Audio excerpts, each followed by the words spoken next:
George Gillespie cresceu em Fife, na Escócia. Ele tinha um irmão mais velho e uma irmã, bem como um irmão mais novo chamado Patrick.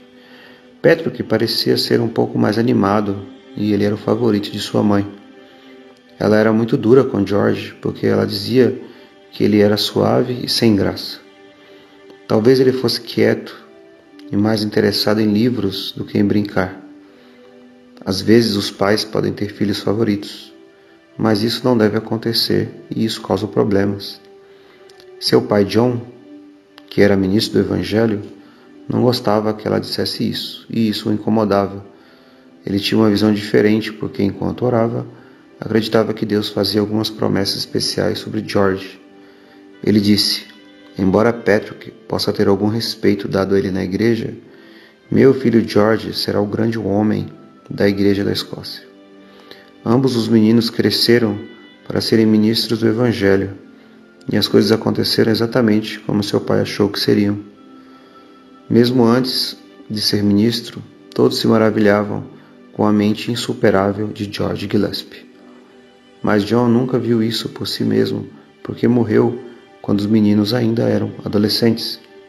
Enquanto esteve de cama, ele disse: George, recebi muitas preciosas promessas acerca de você.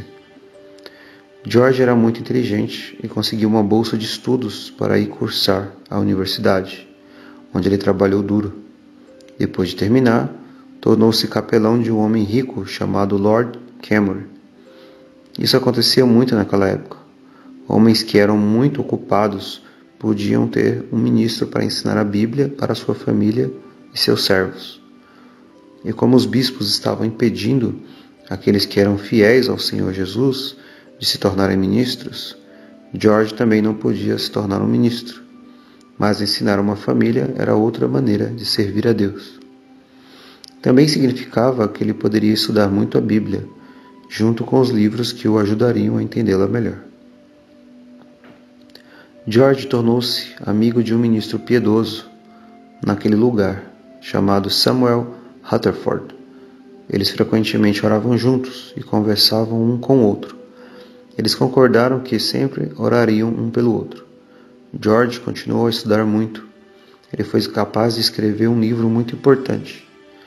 O rei e seus bispos mudaram o modo como a igreja era governada e como Deus era adorado. Aquele livro mostrou que aquelas mudanças não vieram da Bíblia, eram apenas ideias de homens. O rei e os bispos puniam as pessoas que se manifestavam contra as mudanças. George teve que imprimir o livro na Holanda, sem o nome dele. Ele tinha apenas 24 anos, mas escreveu um livro que todos respeitavam e que ninguém podia contestar. A única coisa que o governo poderia fazer era tentar pegar todas as cópias do livro e queimá-las, mas isso não iria vencer seus argumentos. O rei queria fazer ainda mais mudanças na igreja agora. Os ministros e as pessoas não as aceitaram. Eles assinaram um documento especial chamado Pacto Nacional, prometendo a Deus que eles iriam manter o que a Bíblia ensinava sobre o que deveriam crer e como Deus deveria ser adorado. O rei e os bispos não podiam forçá-los a fazerem o que queriam. Agora era possível George se tornar ministro, porque os bispos não estavam mais governando a igreja. A igreja estava livre para seguir os ensinamentos do Senhor Jesus Cristo na Bíblia. George também teve outro trabalho importante. Ele teve que pregar para os soldados do exército, porque esta era uma época de guerra. Ele também foi com outros ministros falar com o rei. Ele ainda era muito jovem, mas estudou muito e foi capaz de falar com tanta clareza que eles não podiam viver sem ele. Alguém disse que ele seria uma das maiores mentes de toda a Grã-Bretanha. George foi a Londres para participar de uma reunião especial de ministros que estavam estabelecendo como todas as igrejas da Grã-Bretanha deveriam adorar e em que deveriam crer. Isso foi chamado de Assembleia de Westminster. Ele era o mais novo lá, mas George também era um dos mais espertos e ele teve que fazer muitos discursos. Um ou dois outros homens queriam que o governo do país controlasse a igreja, mas George mostrou que somente o Senhor Jesus pode dizer à igreja o que fazer. Ele mostrou como a Bíblia nos dá tudo o que precisamos saber para obedecermos a Deus e que era errado e perigoso pensar que os homens eram mais sábios que Deus. Certa vez, um advogado muito inteligente, chamado John Selden, falou naquela reunião. Alguém disse que ele era o homem mais inteligente de todo o país. Ele começou a usar todo o seu aprendizado para argumentar que o governo deveria controlar a igreja. Ele usou todos os tipos de escritos antigos, em hebraico e grego, para respaldar suas razões. As pessoas tentaram responder, mas acharam difícil. O amigo de George, Samuel Rutherford, disse a ele: "Levante-se, George, e defenda a igreja que Cristo comprou com seu próprio sangue." George levantou-se e deu 7 argumentos poderosos que não puderam ser respondidos. John Selden ficou surpreso e disse: "Aquele jovem, por esse único discurso, acabou com o aprendizado e o trabalho de 10 anos da minha vida." Onde George conseguiu ajuda? Qual era o seu segredo de sua mente insuperável? Foi apenas de toda a sua aprendizagem? Não, ele estava orando para Deus ajudá-lo. Ele disse a si mesmo que ninguém deve temer o trabalho mais difícil para o qual Deus nos chamou, porque Deus nos ajudará. Ele disse que foi isso que aconteceu com ele na Assembleia de Westminster. Se eu fosse viver muito tempo neste mundo, ele disse, eu não desejaria uma vida mais nobre do que a vida de total dependência de Deus. Ele disse que apesar de ter sido dotado de um pensamento claro e ser capaz de aprender muito, ele recebeu mais da ajuda de Deus do que todos os seus dons. Ele estudou muito, mas dependia de Deus e não de si mesmo. Isso significava que ele estava tanto de joelhos orando quanto estava estudando.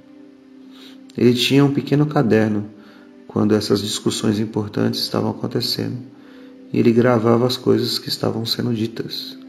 Certa vez, John Selden e outros proferiram longos discursos em favor do controle governamental da igreja.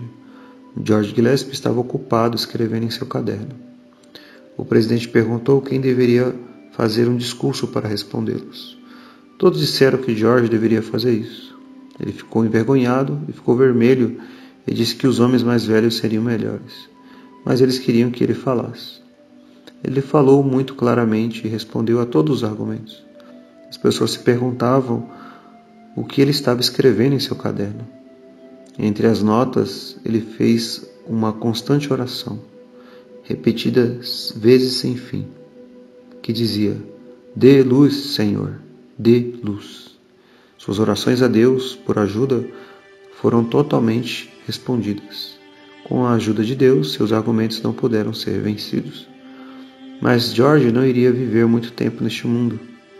Ele pregou perante o parlamento e escreveu mais livros. Ele trabalhou tão duro neste importante trabalho que seu corpo se tornou fraco. Ele ficou doente. Ele voltou para a Escócia e não demorou muito para morrer, apesar de ainda ser muito jovem.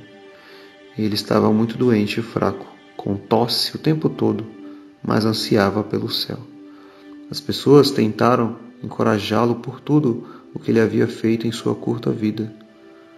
"Você tem sido muito fiel", alguém disse, "e o Senhor o honrou com muito serviço, e agora você deve receber sua recompensa."